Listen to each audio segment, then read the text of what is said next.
quickly. We're going to finish up the Mongol Empire and then talk about Russia.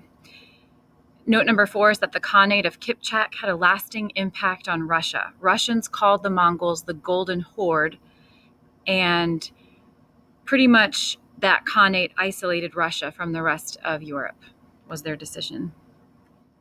Note number 5, Mongol people prosperously ruled China for 150 years, and they established a new capital at Khanbaliq, which would become Beijing. And it has survived to this day. Number 6, the Mongol Yuan leaders relegated Chinese to lower status than Mongols, and they elevated the status of merchants, which angered Confucian scholars, which felt merchants should be below the peasant farmers because the merchants were just collecting wealth off of the work of other people, essentially, is what they looked at. So there you see it on the map again, a huge, huge empire. Most of Asia and Turkey, Middle East, and some of Eastern Europe as well.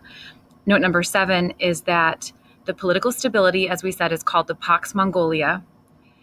And this was the largest empire there's been in history. It was larger than Mesopotamia was. It was larger than the Roman Empire was in land. And it did allow trade between the East and the West to grow because the Mongol Empire established trading all the way through their empire, and then basically were able to overcome the difficult barriers of getting to the West. Once you're here, it's easy to get around the West because you can access the Mediterranean Sea. You can also access the West from here. You have several land entrance points to the West. The entire length of the Silk Road, the accessibility of that protected for trade. Number 8, Mongol women could be soldiers. They could own property. They could be seen in public. And some other people were alarmed by this high status. End of the Mongol Empire. There it is again. Number 1, the Mongol Empire was too large and diverse for one power to rule over in perpetuity. The Khanates, those 4 groups that I showed you, had little contact with each other, and so a lack of communication and consolidation among administration caused them to be weaker. Number 2, they didn't have a lot of history and experience with government, had spent more time perfecting riding and a nomadic lifestyle, riding on horses, than writing and reading. So they did often adopt the government traditions of whomever they conquered, but didn't have a lot of staying power with how to govern people over time. Number 3, people in conquered lands resented them as invaders and were eager for any opportunity to kind of get their land back. Now we're going to talk about early Russia, one of those groups that was eager to get their land back.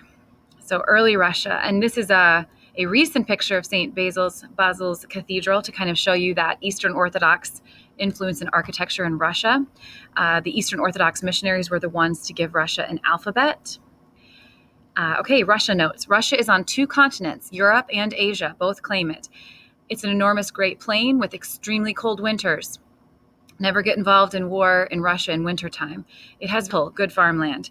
It is landlocked, bordering mountain ranges and icy seas. They've always wanted a warm water sea, and sometimes they even today try to take over Eastern European countries or the Balkan areas to try to get a warm water seaport, which could influence their trade. They have been pretty isolated from other European nations. The Russian Tsardom. Beginnings of Russian history. So the first people in this land area were an ethnic group known as the Slavs. 2 key cities, Novgorod and Kiev, formed the earliest principality, and they called it Kievan Rus. Byzantine, as I've said, missionaries influenced early Russia from the Byzantine Empire, bringing the Russian language and alphabet so that they could share the written gospel, the Cyrillic alphabet. The Mongol people, as we talked about,